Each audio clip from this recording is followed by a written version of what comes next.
Hey Cancer, I've been waiting too long to write you. I'm not formally addressing you as dear because I feel you're not worthy of that. Moreover, I want you to know I really do not like you. What you have done to me, my family, my friends, and many other wonderful people that you treat badly or take away from us is just not right. When we first met in May of 2017, I was shocked and angry at you for coming into my life. Now, after having 2 types of cancer, I'm a stronger person that appreciates others much, much more and lives life to the fullest. I want to thank you for that. And I thank God for giving me.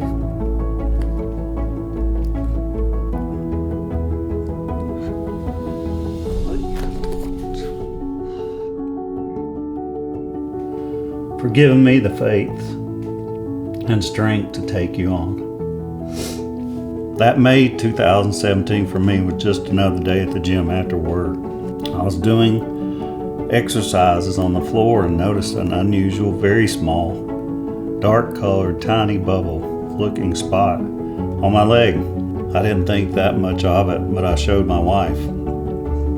We had no idea it was you. I went to my family physician, who thought nothing of it, really, but sent me to dermatology for further evaluation. They thought the same, probably nothing. Probably not you, but removed the tissue for further analysis. 1 week later, things changed. I met you, for real. It was really you, and I had no idea you were coming. Only 2 weeks later, I had my first surgery. This was a margin clearance surgery around the tumor. It was only 1.3 millimeters. The threshold for high-risk melanoma was 1 millimeter deep then. This now is only 0.7 millimeters. Same story here. My surgeon felt, based on his experience and knowledge, this would most likely be it. Not for me. You had another plan. Not only had I met you, cancer, but you also had started spreading throughout my body. I had stage 3 melanoma.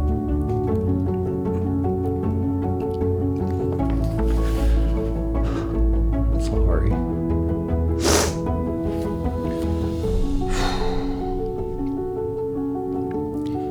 You really scared me, but I was determined to be you. During this time, I also met death and destruction, your friends, not mine. My uncle had passed away earlier in the year. He was a decorated war veteran. His funeral was planned for June at Arlington National Cemetery. I also heard my father wasn't doing well. He was very ill. I was still healing and hobbling around from surgery, but I drove 7 hours to my father's house in North Carolina. It was true he was not doing well. It was 2 days before Father's Day. I had to see him, so I did. He passed away not long after I arrived. We planned his funeral right away. I spoke there. I was still suffering from you and the surgery I had. After Dad's funeral, we went to the church for food, then drove another 7 hours to Washington, D.C. The next morning, I walked through Arlington National Cemetery to attend my uncle's funeral. I also visited friends while there. We went on a boat ride on the river and to dinner. My wife and I rode bicycles from the Lincoln Memorial all the way to the White House. I showed you that I was strong and that you were not going to stop me from living and enjoying life. I had another surgery just a week later, hoping to rid myself of you. My left leg lymph nodes were removed. That was your home at the time. During this time, I again endured much pain and suffering. I also learned how to do amazing things, like how to take care of myself and use a wound vacuum. I also suffered more tragedy. My best friend of of 43 years, committed suicide. Again, I somehow managed to pick myself up. I traveled to Florida. I went to my friend's funeral and also spoke there. I still had stitches and drains in my leg. But that and you were not going to stop me from doing what's right and showing care for others. I had one more surgery that July. After 6 months or so of recovery time, I was diagnosed cancer-free. You were gone. No further treatments due to the risk and side effects. This was a miracle in my mind. Could it really be true? You were out of my life.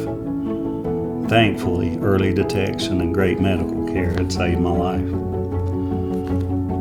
The wonderful feelings of being cancer-free without you in my life did not last long.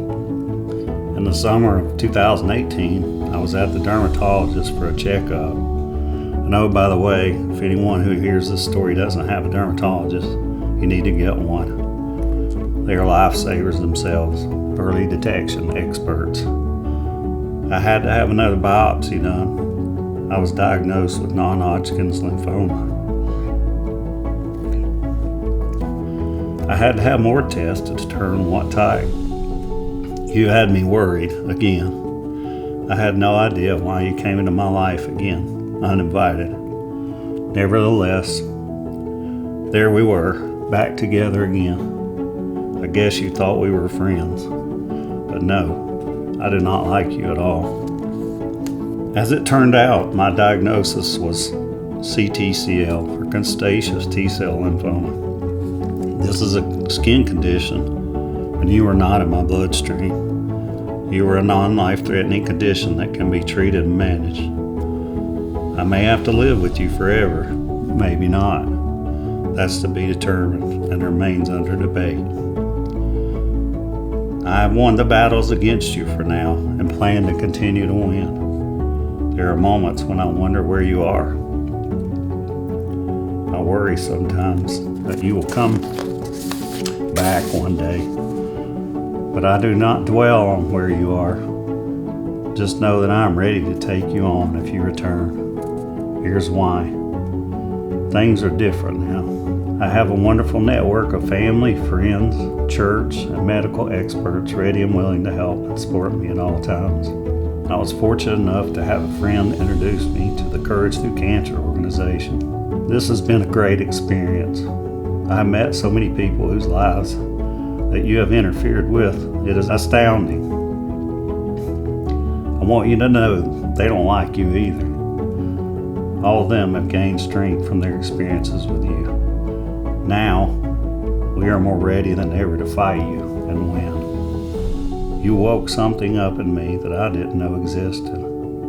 Every time I check on you, my passion to fight against you grows stronger. I share with people how to detect you and do everything possible to stop you from coming back.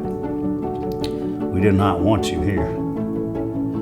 Therefore, cancer, you can bring it on if you choose, but you'd better be ready for the fight of your life, because I am and we are. Sincerely, Ed Inman.